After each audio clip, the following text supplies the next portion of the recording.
Hello, Keith. This is Neil MacDonald bringing greetings from your fellow folk devotees in Linlithgow. My name is Neil MacDonald, and this is my entry for the poetry competition. It takes the form of a piece by my late brother Ian MacDonald, a woodcarver from Bucksburn in Aberdeen. He was fascinated by Scottish history, and after reading about the Highland clearances, made a visit to this place, Strathneva. There's little remaining on Russell's green sward, little indeed in the whole of Strathneva, though a few southern accents have lately been heard on the braes where the old tongue was spoken. Lord Stafford himself had declared that the land would be greatly improved by the time he had finished, but in all his broad acres there's scarcely a man, and the sheep graze at will on the hills of Strathneva. Mackenzie, our minister, rose up to speak, making it clear which side he had chosen. For blessed, he said, were the humble and the meek, who broach no resistance to changes. 'Twould be sin in the eyes of the Lord and the Laird, whose will should be done here on earth as in heaven. In the name of improvement, no home would be spared, and the sheep would inherit the earth in Strathneva.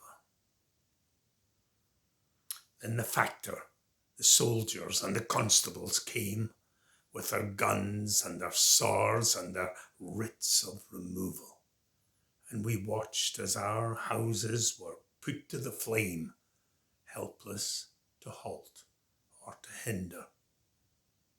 Then the smoke from the burnings that the law had allowed, smoke half as black as the heart of our landlord, for 6 days lay over the glen like a shroud, for the life that was gone from the breeze of Strathneva. Far better to live by the weapons you wield, better to die in the moor of Culloden than to live in the open like beasts of the field and perish from cold and starvation. Betrayed by our chieftain, betrayed by our laird, betrayed by the kirk and the God of our fathers.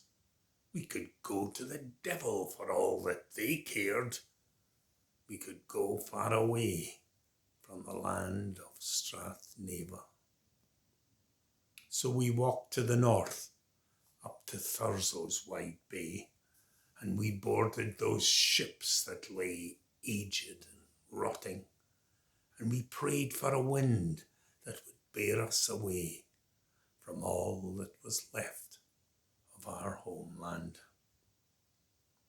Then the anchor was raised as a wind from the south caught the last notes that the piper was playing, dispersing the mist that had covered the glen and affording a sad final glimpse of Strathneva.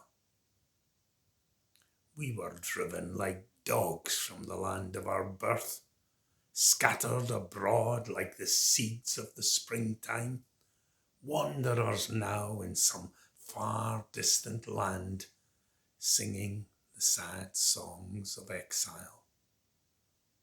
Now there's little remaining on Russell's green sward, and the bones of our townships lie under the bracken, like a song that was stilled on the lips of the bard.